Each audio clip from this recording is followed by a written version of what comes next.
Matindi itong pangyayari sa Senado, mga kababayan. Hindi pa man tayo nakapag-move on sa issue kay Bato. Mayroon na namang bago. Mayroon na namang bago. Matinding away, mga kababayan, ang nangyari kanina sa Senado sa session. Robin Padilla versus Kiko Pangilinan. Nag-away, mga kababayan. Hindi dahil kay Sharon Cuneta. Hindi sila nag-aagawan kay Sharon Cuneta, bagamat, mga kababayan, pareho nilang naging babae si Sharon Cuneta, si Binoy. Naging nobya ba niya yan dati? At tapos si Kiko ngayon, yan ang kanyang asawa. Hindi sila nag-agawan kay Sharon, mga kababayan, ha? Dahil hindi na megastar yan. Megastar na, mga kababayan. Nag-away sila, si Robin at saka si Kiko ngayon, mga kababayan. Dahil sinigawan.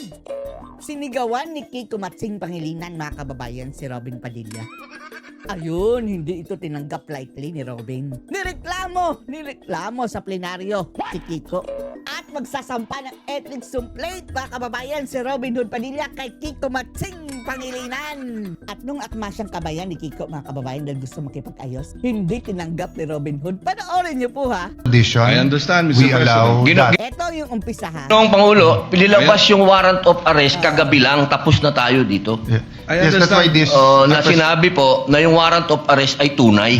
I understand, Mr. President, and therefore I'm appealing that Basta mayroon silang pinagdebatehan, mga kababayan, about sa warrant of arrest. And then, perhaps this matter should be tackled in the committee rather than in this in plenary, so that we can address other concerns, Mr. President. Patapos na kasi si Kiko, mga kababayan, paalis na nga siya, The appeal. palayo na siya. And then, akala siguro ni Robin, mga kababayan, natapos na siya dahil lumayo na siya sa microphone Nagsalita si Robin. And for the record, Paano natin pag-uusapan yung ibang... And for the record, Mr. President, I still have the floor. I shall have the floor! Ang taray, itsura ni Matsing, mga kababayan. Talagang pasigaw, mga kababayan. Pasigaw ang parang nakasigaw lang, mga kababayan, ng bata. O nakasigaw ng hayop na, alis dyan! I still have the floor. Akin pa to! And for the record, Mr. President, I still have the floor. And for the record, Mr. President, Kabastusan, no? Kapwa mo senador, mga kababayan. Parang nakaloko sila kay Robin, mga kababayan, na parang sinasigaw-sigawan lang na parang mga muchacho. Yan ang tunay. I still have the floor! we voted against resolution number 40. Kaya naman, inireklamo, mga kababayan, sa plenaryo. Magsasampa ng ethics complaint. Ito si Robin Hood Padilla. Madam Laban President? sa kanya. Madam President? Senator Padilla, please proceed. Yes. Opo. Meron lang po akong mga konting katanungan sa inyo. Sapagkat gusto ko po sanang ireklamo si Ayan. Senator Pangilinan sa pagsigaw. Paninigaw, mga kababayan. Meron po ba sa rules natin na sinasabing pwede mong sigawan ng kapwa mo senador? Ayan, wala. Kabastusan yan, mga kababayan. Magsisigaw-sigaw ka dyan sa kapwa mo senador. Narinig ko yung malakas na boses ni Senator Kiko Pangilinan. Alam ko na si Senator Pangilinan ay dating galing sa broadcasting, baka nag-modulate. Hindi. Talagang bastos, mga kababayan. Nakaloko kay Robin. Maari po ba tayo'y mag-suspend muna para pag-usapan yung malakas na boses at wari pagsigaw ni Senator Excuse me, Pangilinan? nasa Mr. akin President, po yung iba ang floor. usapin. Ayan. Excuse me, nasa akin po ang floor. Nagantihan. Senator Padilla has excuse the me. floor. The chair is answering the question of Senator Padilla. Session is suspended. Suspended. Ito na, mga kababayan, ang konfrontasyon. Tingnan nyo, ha? Ayan. Hindi ganyan uurungan, Matsing. Para yun si Batusay, na ayaw ng dati, mga kababayan, ayaw ng umaslang. Tapos tinrigger mo. Bad boy yan, Ayan.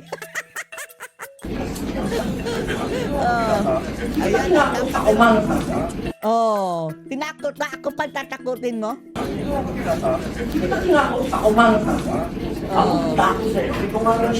Takot pa ako sa'yo. Ikaw nga yung sumigaw.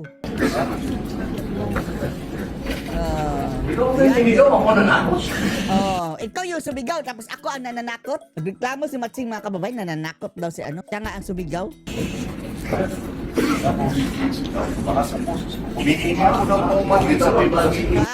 Wow! Ang lakas, malakas pa daw ng boses si Robin. Tapos siya ang nanigaw, mga kababayan, si Matsing.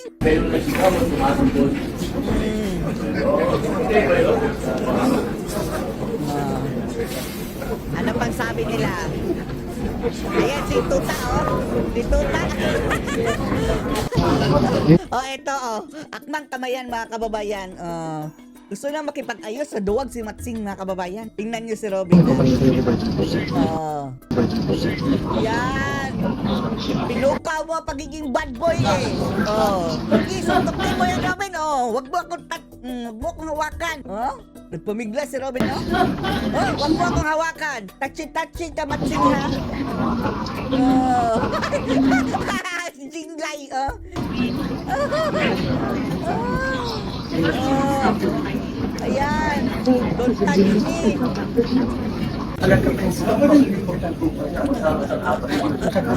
Ayan.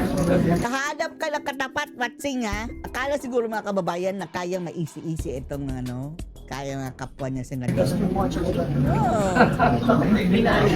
Ayan. Tadyakan mo yan. Ulan mo yung saging. Oh.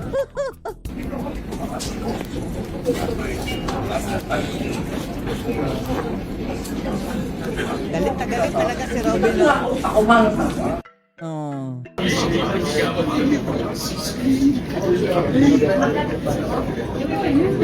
Ayan. Senator Marcoleta. Ayan. Ano na si Robin, oh. Ay, mas-masa na siya ng konti. Appear na sila ni Senator Marcoleta. Robin, i-appear mo din si si Kiko Pangilinan, pero sa mukha mo i-appear.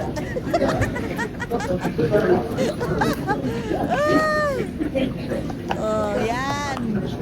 Oh, samantala, dito tayo mga kababayan. Yung diniscuss kahapon mga kababayan ni Ana Malindugoy yung pangyayari sa Senado. Yun na nga, ang hindi ko maintindihan. November 2025 pa pala ang arrest warrant against Senator Bato. Tinago nila November 2025 pa pala mga kababayan. Yan ang malaking katanungan. Kung gusto talaga nilang ipadala si Robin mga kababayan, si Bato, dapat noon pa. Ang purpose sila noon mga kababayan para hindi mapasok si Bato dyan sa Senado at hindi makaboto. Pero ngayon na andyan na mga kababayan, posible nang ipapadala nila Ng ICC. At ang sabi, nakasil pa siya at na-release na. So, ngayon ang tanong, ang unang tanong kasi dyan, aware ba ang gobyerno ni BBM? And it seems na aware. Kasi si Trillanes may hawak siya ng kopya ng authentic na arrest warrant. Now, ang tanong, why do you have to do this? Ano to? Ngayon nila nilabas dahil mayroong nangyaring change of leadership sa Senado. Gusto nilang arestuhin si Bato na pumunta doon para makaboto, which is kanya namang rightful rights naman ni Bato yun bilang senador. On the other hand naman, ano yung rationale behind sa pagtatago nila ng tinatawag mong arrest warrant na November 2025 pa ang release. At saka pangalawa, ang tanong kasi diyan, may due process yan. So, ibig sabihin, ipapadaan pa yan sa local courts mo.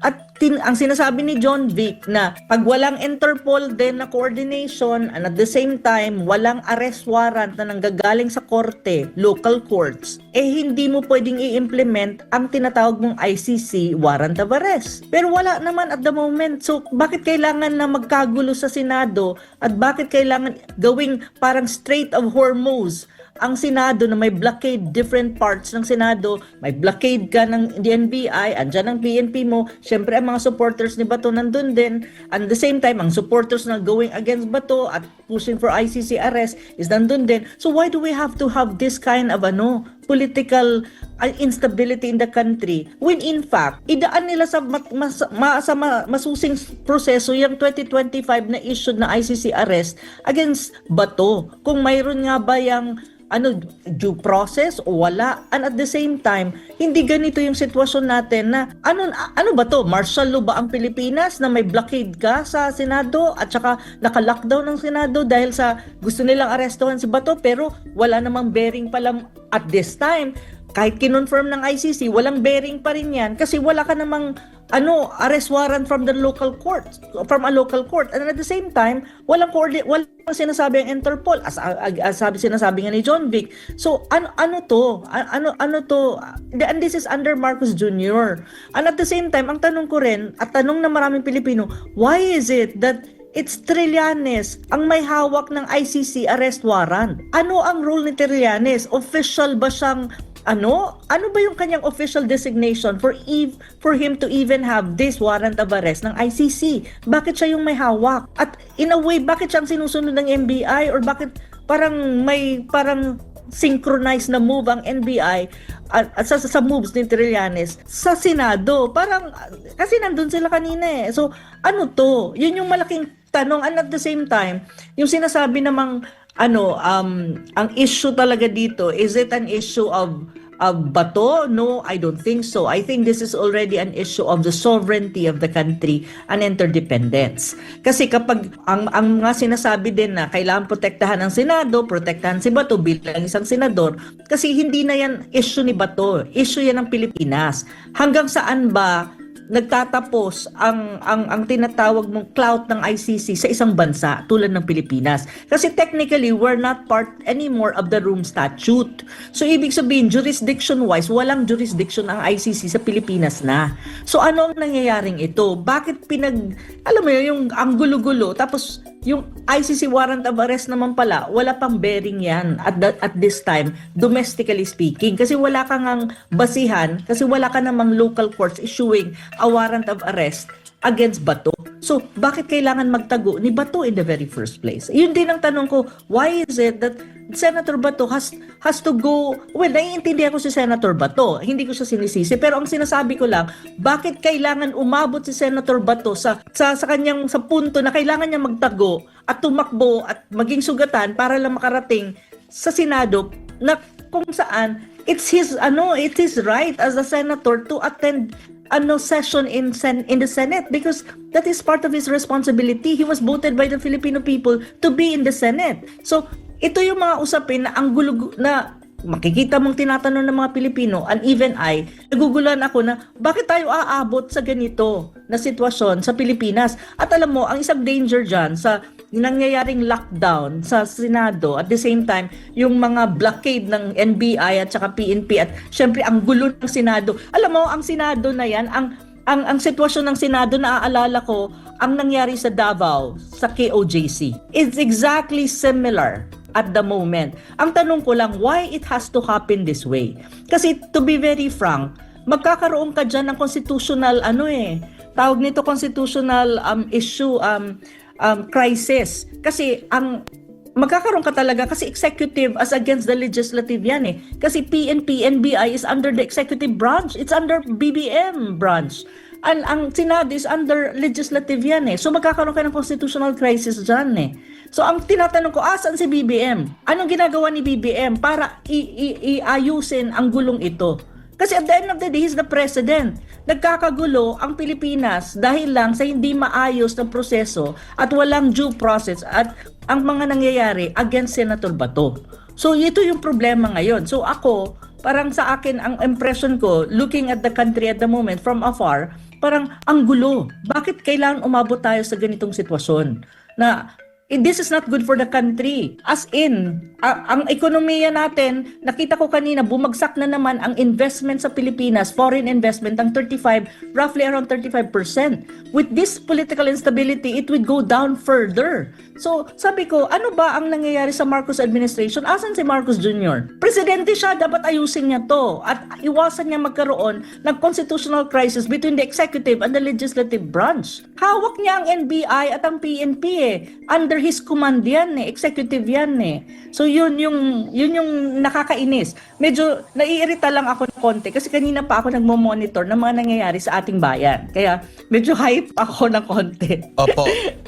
Prof, kamakailan lang, actually hindi kamakailan lang, last year pa ito merong nilabas na rules of procedure inaprubahan ng Supreme Court ukol nga po sa mga extradition proceedings para maging malinaw po ang lahat. And for sure, pasok ito sa extradition.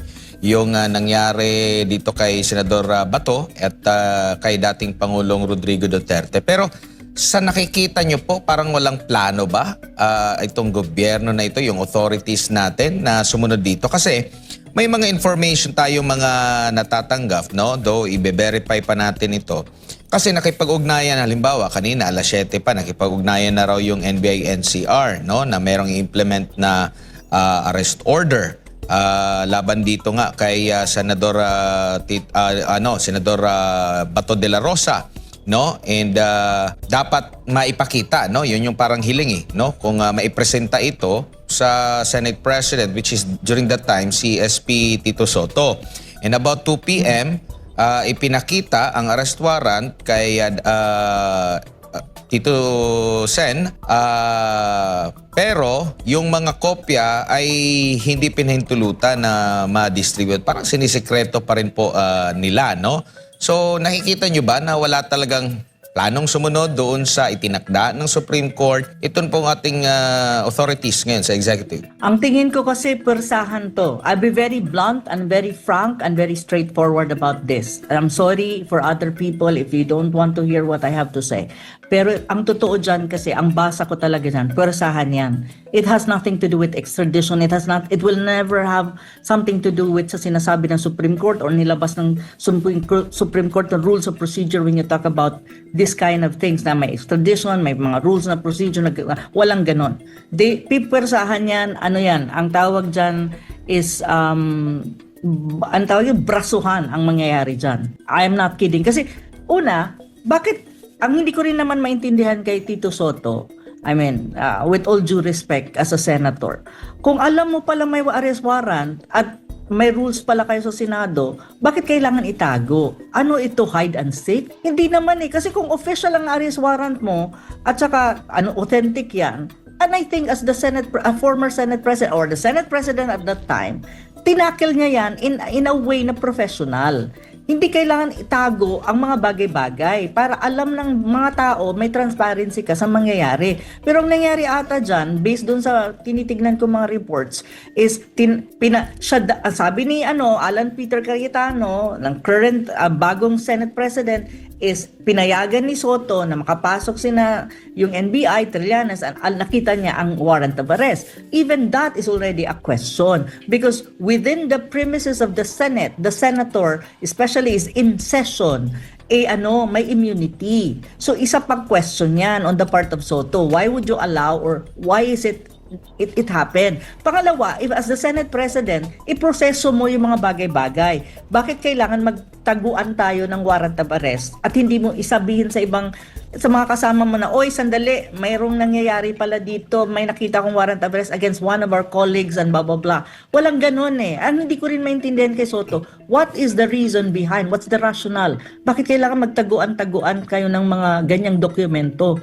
So, iyan din yung kumbaga mga usapin at mga tanong na alam mo yon na nasa utak ng mga tao at the moment kasi sa akin talaga with all of these things na may hide and seek of documents at saka may mga alam mo yon hindi ganun ka-transparent yung mga nangyayari sa Senado kanina, isa lang ang ibig sabihin nun, brasuhan yan. I'm not kidding.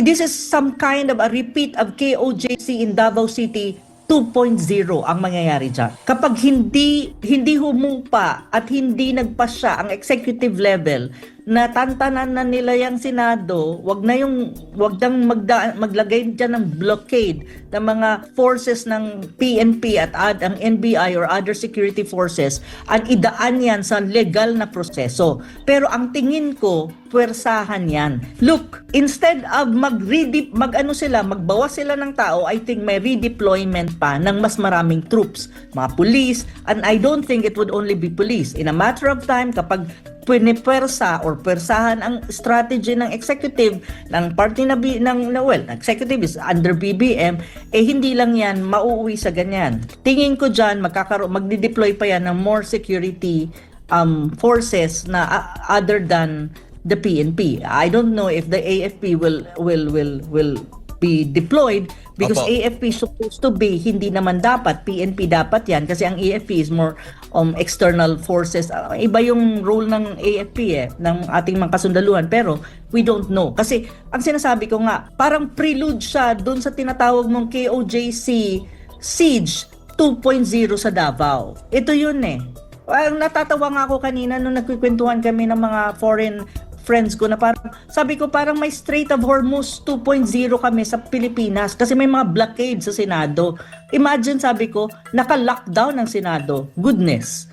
Opo. So, ang tanong ko Opo. pa, Admar, may ano ba tayo? May martial law na ba tayo na kailangan i-lockdown ang Senado? Is this a prelude to a martial law? That's even a question at the moment. Opo. Prof, bago lang tayo sa karagdagan pang tanong sa iyo, makakasama natin din ngayon ang International Relations Scholar, si Sas Rugando Sasot. Sas, magandang madaling araw. Mula Pilipinas, Admar at Jade ang inyong makakasama. Good morning, Sas. My God, nandito pala ang kapitbahay ko dito sa China. Na si Hi, Sama-sama. Ana. How are you? Hi, Steve! Kapitbahay ko yan si Ana.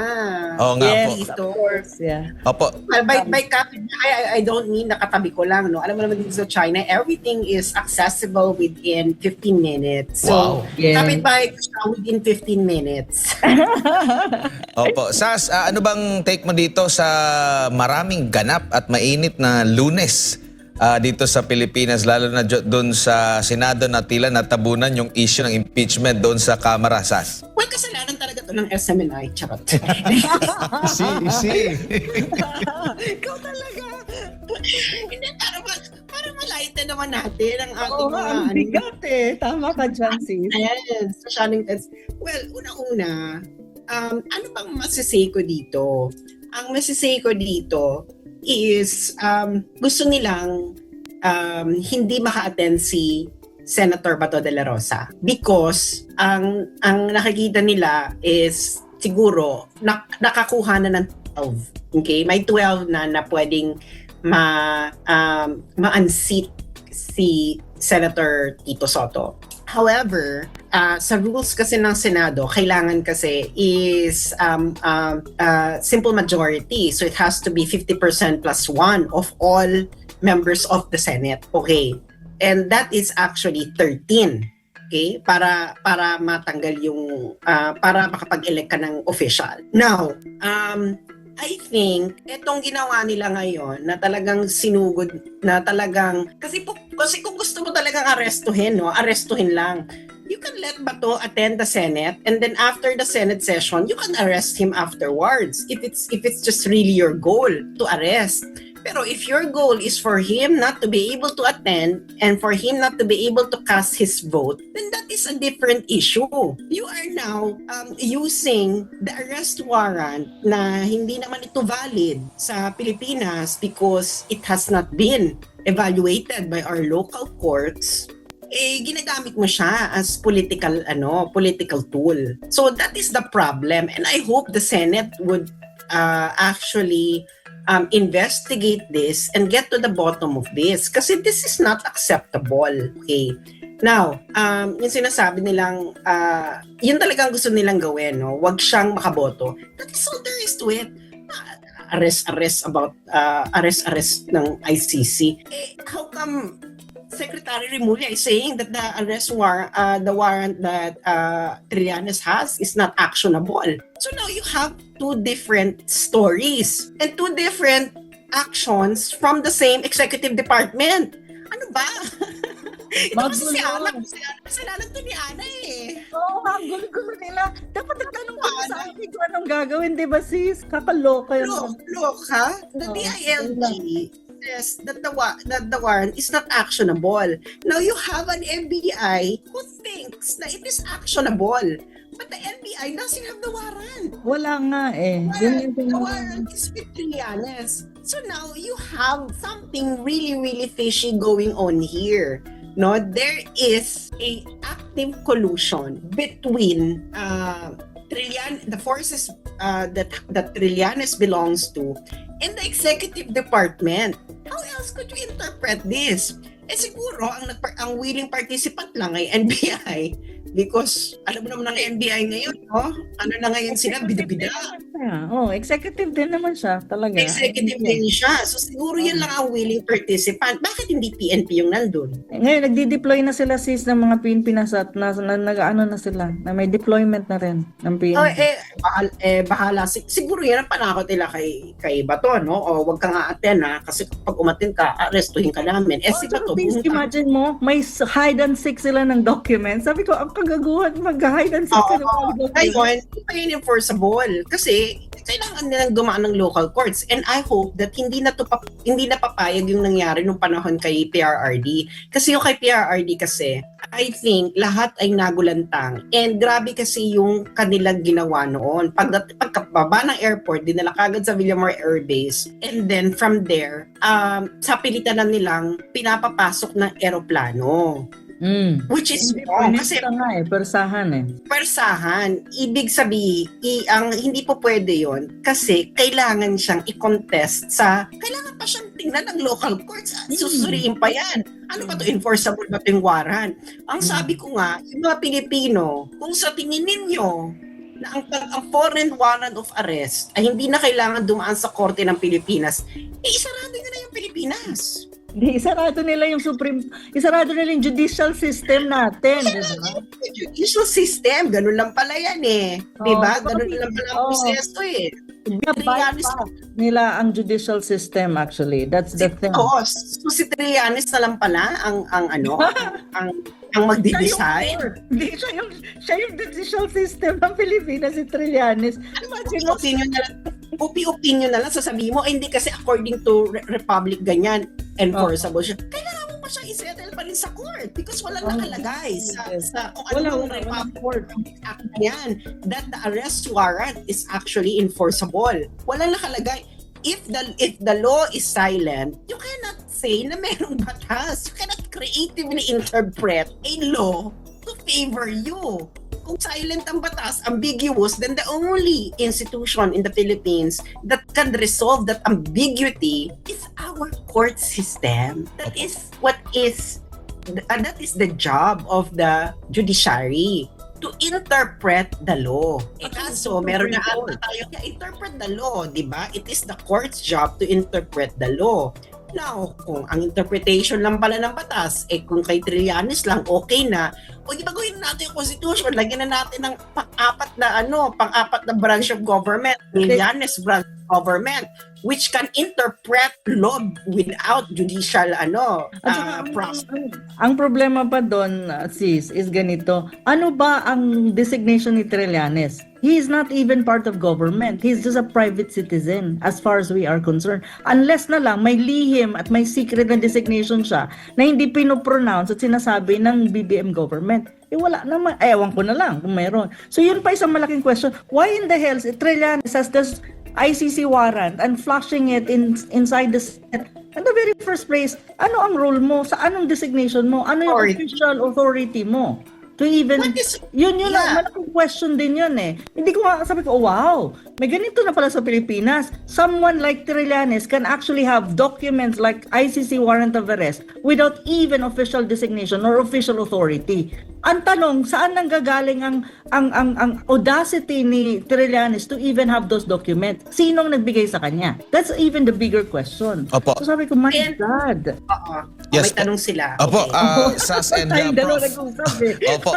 Bago pa man yung November na petsa noong arrest warrant, by April 8, 2025, naaprubahan na ng Senado ng Korte Suprema itong tinatawag na Rules on Extradition na proceedings, no? Tapos na i-press release ata ito by October. So mas early pa rin kumpara doon, and umabot yung implementation nila dito sa arrest warrant ng ngayon, Mayo 11. So dinidisregard talaga nila itong malinaw na mga proseso para dito po sa tamang extradition no? Na kahit na minadali talaga nila kasi nagkaroon pa ng habulan. Bakit hindi na lang sundin ito para at least makakuha sila ng wastong arrest warrant mula mismo sa local courts natin. Yes, Sas? Hindi, ano nga, Admar, the point really is to prevent Bato from casting his vote. That is just the entire point. Okay na sila dyan. Saka na nila iintindihin yung extradition, the immediate point is to actually prevent him from entering the Senate premises and cast his vote. Kasi yung kung pwede siyang ma-extradite or whatever, that will come later. Pero ang immediate nilang purpose, okay, ang kanilang ang mission ni Trillanes is to actually to prevent the removal of Tito Sotto. And it can only happen if they can prevent Senator Bato de la Rosa from entering the Senate premise and thereby removing him from the vicinity, and therefore Tito Sotto will remain as Senate President. Yun lang naman yan. Dito na, ang Pilipinas ngayon ay umiikot na lamang sa impeachment ni Inday. VP Sara. That is the only major problem of the Filipino people. Kita mo, nagkakaaway-away na nga lahat ng institution just because of the impeachment of VP Sara. Wala na silang pakialam sa problema ng ordinaryong Pilipino. Pati na rin ba yung inilabas na subpoena ng CIDG? Nakikita nyong parte din yon? Kasi bakit ka maglalabas? Meron na palang arrest warrant. Marami na isa. Tapos naglabas ka pa ng subpoena na ipinadala sa Senado, pinadala sa bahay para lang, kumbaga parang pain ba yun, na maobliga itong si Senador Bato de la Rosa para lubusan nilang mahuli at hindi na makadalo sa proseso dyan sa Senado. Oo, Well, kailangan nilang i-clarify. Para saan pa yung subpoena? Nag-iimbestiga kayo ng EJK. So, what is your investigation for? actually may violation dyan yung ano na yan, subpoena na yan.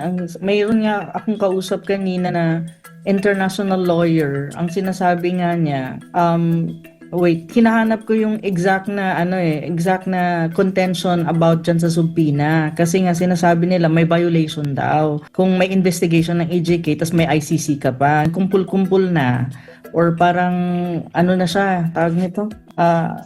Hinahanap ko kasi yung exact na sinabi para hindi ako magkamali. Kasi very critical din yung comment na yan na may kinalaman sa, ang tawag nito? Yan sa subpoena na yan. Wait lang. Kausap ko kasi kanina si Madam, si attorney, ito. Hello? Andyan pa kayo? Go ahead, Prof. Okay. Ito yung sinabi, ito hindi sa akin galing ha. Ito'y galing kay Attorney Melissa Loha, isang international law expert. Ang sabi nga niya, kasi nga breaking, Senator Alan Peter Cayetano naging senador. Tapos dito, sabi niya, visibly irked De La Rosa said that he had to wrestle his way back to the plenary floor since he was barred by the National Bureau of Investigation agent from entering the Senate premises. He showed that his hand was bleeding from the scuffle. A sitting president hinaharang hindi papasukin a sitting senator hinaharang hindi pinapapasok. Sabi niya is blocking and not allowing me to enter the session. Yun ang sinasabi ni It was Senate Minority Leader Alan Peretano who stated that De La Rosa was in the building. Tapos that they had numbers and they had yun nga yung pag kay pag-a-oust na kay Soto. Pero ang sinasabi ni Attorney Loha is what NBI did violate Article 145 of the RPC to the CIDG subpoena means there is an active EJK case against Bato in the domestic forum. No ICC warrant can be issued, much less served, because of the principle of complementarity. Yun. May question din doon na kung yung existing nga yung sinasabi na may subpoena, then in any case that ICC warrant of arrest should not anymore, it's completely not useless kung titignan mo kasi may complementarity rule ka when you talk about the Rome Statute. Ang complementarity rule, ang domestic courts has primordial upper hand, kumbaga. So why in the hell you flush that ICC warrant of arrest in that sense? Exactly.